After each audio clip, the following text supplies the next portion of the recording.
যদি কেউ মোবাইলের মধ্যে অপকর্ম দেখে তাহলে তার এই দুনিয়াতেই ভয়ানক তিনটি শাস্তি হবে। আল্লাহ তাআলা তাকে এই দুনিয়াতেই এই ভয়ানক তিনটি শাস্তি দিবেন যদি কেউ মোবাইলের মধ্যে অপকর্ম দেখে।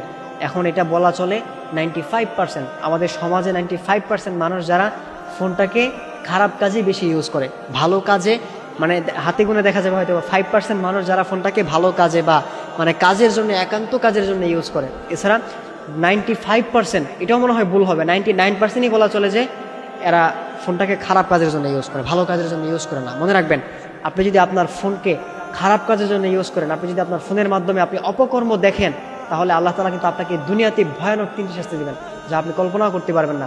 আমরা এখন দেখতে পাই যুবক থেকে শুরু করে একদম বৃদ্ধ পর্যন্ত, ছোট বাচ্চা থেকে শুরু করে একদম যুবক থেকে একদম বৃদ্ধা পর্যন্ত প্রত্যেকটা ছেলে মেয়ে ফোনটাকে খারাপ কাজের জন্য ইউজ করে।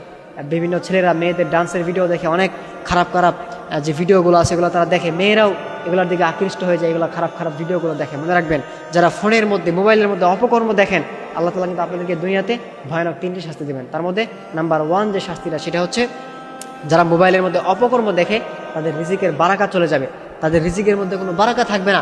আপনি হয়তোবা কোটি টাকা ইনকাম করেন মাসে, কিন্তু মনে রাখবেন দিন শেষে আপনি লুজার। আপনি অনেক টাকা ইনকাম করেন, আপনি মাসে লাখ টাকা, আপনি কোটি টাকা ইনকাম করেন, কিন্তু মাথায় রাখবেন আপনি দিন শেষে আপনি লুজার থাকবেন। আপনি কখনো প্রফিটেবল একজন মানুষ হতে পারবেন না, আপনি দিন শেষে লুজারই থেকে যাবেন। কেননা আপনি যদি ফোনের মধ্যে অপকর্ম দেখেন, মোবাইলের মধ্যে অপকর্ম ভিডিও দেখেন, তাহলে আল্লাহ তাআলা কখনো আপনার রিজিকের মধ্যে বারাকা দিবেন না।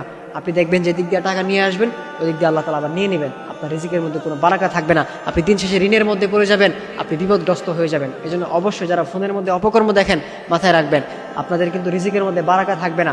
আপনার একের পর এক বিপদ, একের পর এক অসুস্থতা, একের পর এক সমস্যা। দেখা যায় আপনি অসুস্থ হলে আপনার স্ত্রী অসুস্থ হবে, একের পর এক অসুস্থতা লেগেই থাকবে, একের পর এক সমস্যা লেগেই থাকবে।